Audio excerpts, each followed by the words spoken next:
Over the past few months, the SeaWorld entertainment chain has been announcing new ride additions left and right for the 2023 season. This is in addition to the huge year they had in 2022 where they debuted new rides at every single one of their theme parks and even opened a new Sesame Place property in San Diego. 2023 isn't looking to be nearly as big of a year as 2022 was, but following the trajectory that SeaWorld has been going on where they really want to put more emphasis on thrill rides and roller coasters instead of animals. And if targeting a different audience is what they're going for, let me just say it's certainly working. The SeaWorld parks from 2 decades ago would not be very high on my to-do list, if I were alive that is. But anyways, let's get into the new for 2023 projects coming to each of the major parks in the SeaWorld chain. And then at the end of the video, I'll talk about why each of the additions are a little strange. Arguably the most anticipated of these new attractions is Pipeline the Surf Coaster coming to SeaWorld Orlando in Florida. Now I already have a separate analysis video on this coaster, so I'm not going to be going super in-depth here. But what I will say is this new attraction has the potential, keyword potential, to be a big sleeper hit next year. Pipeline will become the world's first surf coaster by Bolliger and Mabillard. This is their new and improved stand-up coaster design, which is a concept that really died out a long time ago. I think what'll make this concept work is the new bounce technology where your seats flex up and down just as if you were riding a surfboard. It's a really cool idea, but I'm not totally sure how the execution will be, so I'm reserving judgment until it opens. The next most talked about ride addition is Dart Coaster coming to Busch Gardens Williamsburg in Virginia. Now this is a really fun ride idea as well. Busch Gardens has had a dormant, medieval-esque building that's been sitting in the park for quite some time now. It used to be a dark ride called Curse of Dart Castle, but now that it's gone, SeaWorld decided that they would take a bit of a different approach by putting an indoor family roller coaster inside the building. They'll be naming it Dart Coaster in homage to the original attraction, and it looks like it'll have some pretty cool theming. The ride model is an Intamin family launch coaster with the straddle seating setup, as the park likes to call it. Now what's so cool about this attraction is that the layout is not too long. It's actually only got 2,400 feet of length and 2 launches. However, with the use of a switch track element, you'll be traversing the layout 2 separate times, meaning technically you're going to experience 4,800 feet of track and 4 launches in one ride. I think it's a brilliant idea to extend the overall ride time, but my hope is that the theming and projections change on the second lap of the ride so that it's not repetitive. Up next, let's talk about Arctic Rescue coming to my home park, SeaWorld San Diego. This too is an Intamin family multi-launch coaster, but it'll be very different from Dart Coaster. Like that attraction, this new coaster will be replacing a dark ride that was called Wild Arctic. It was quite the outdated experience and definitely needed an upgrade, and certainly I think that's what we're getting with Arctic Rescue. We're looking at 3 tire launches, each one increasing in speed until you reach your maximum 40 miles per hour. Now this may not sound too crazy, but when you consider that the layout will not go higher than 30 feet, it really means that the pacing will be excellent. Something many may have missed with the announcement of Arctic Rescue is that it'll be the first Intamin family straddle coaster model with 90-degree bank turns. There will be 2 instances of that on this ride, and I think it'll be a very neat touch to the layout. Over at SeaWorld San Antonio in Texas, we're looking at the new FLUME ride called Catapult Falls. Whether or not this qualifies as a water coaster has been a very controversial topic amongst roller coaster enthusiasts. But for simplicity's sake, I'd just like to point out that the park themselves and Intamin, the ride's manufacturer, do consider it to be a FLUME coaster. Regardless of its classification, Catapult Falls will be the world's first launched log flume. This is something I won't be able to imagine until I see it in motion, because a launch on a water ride just doesn't sit right with me.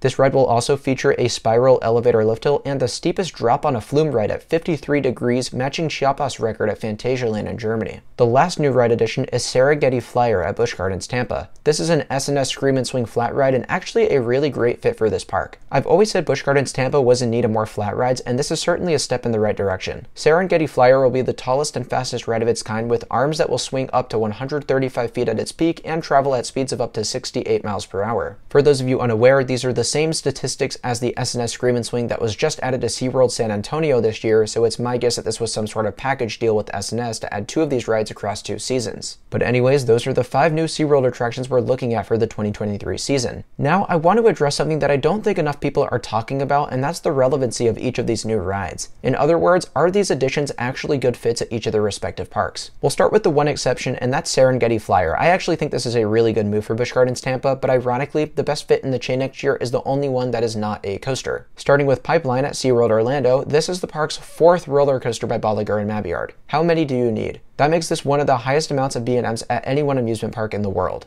I know many were drawing comparisons with Kraken in the same park, which is a floorless coaster that has many similar elements to Pipeline. Knowing that it's going to have that bouncing or flexing feature on the stand-up trains, I think it makes more sense in the park's lineup, but it's still not the first choice I had in mind for this park. After SeaWorld Orlando debuted Icebreaker this year and realized that it was a little more tense than originally expected, they had to raise the minimum height requirement from 48 inches to 54 inches. Now, I'm sure that this is not what the park expected to happen, but what it means means is that Icebreaker was not the family-friendly roller coaster that this park really needed. Now we see that they're adding another new coaster called Pipeline, which again has a 54-inch height restriction. I really think the better move for this park, and what I think they should do next, is give them a good family coaster that younger guests will be able to enjoy. I actually would have said that the Intimate Family launch model would have been a better fit for this park more than SeaWorld San Diego and Busch Gardens Williamsburg. But now with Pipeline featuring a launch in addition to Icebreaker already having 4 launches, it's almost as if SeaWorld Orlando would have too many launches if they added one of those. That limits their options significantly, especially since they don't have a ton of room, but at this point a Lift Hill family roller coaster is probably going to be their best bet moving forward. Now Dark Coaster, while a great idea on the surface, is another odd choice because Busch Gardens Williamsburg already has an indoor multi-launch coaster called Verbolten. I love Verbolten and I highly doubt Dark Coaster will beat it, so how relevant will this really be? I think depending on the theming they implement, they can make it work, and I also understand that they had very little options to go with since they had to work with this one building. But we'll have to wait and see. I am a little bit skeptical because I feel like it might be a little too similar to Verbolten.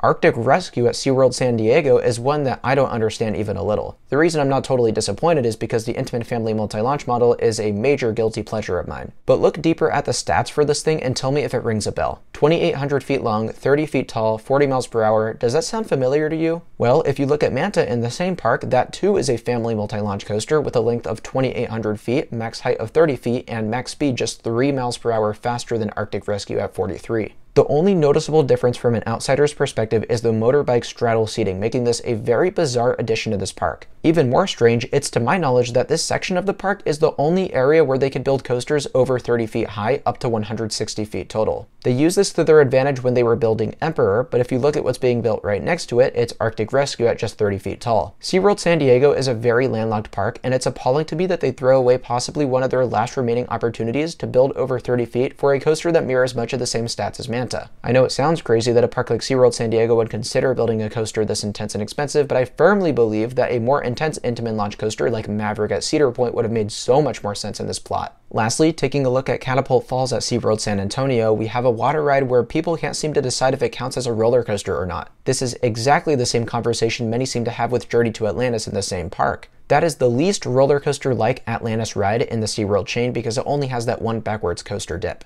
Catapult Falls will have a little more to that with the launch going into the airtime hill and the second airtime hill after the big drop, but it still leaves much to be desired. Now let me conclude by saying that this isn't a rant complaining about how all of these rides suck, even though that is what the title said, but I just wanted to clickbait you guys. Matter of fact, I think each of these additions will be great rides. I just wonder how much do they really make sense in their parks, because each of them with the exception of Serengeti Flyer is a little obsolete in one way or another. We'll have to wait and see when they actually open, but I thought this video would be a great opportunity to address some of these concerns that have been on my mind for quite some time now. Let me know if you guys have had the same thoughts that I do and which of these rides you're most looking forward to. 2023 is certainly going to be one of the bigger years for investment in the SeaWorld entertainment chain, so that of course is very exciting. If you enjoyed this breakdown video, feel free to give me a like and subscribe because there will be a lot more videos like this one coming in the future. Thank you all so much for watching, and I'll see you very soon. Bye guys.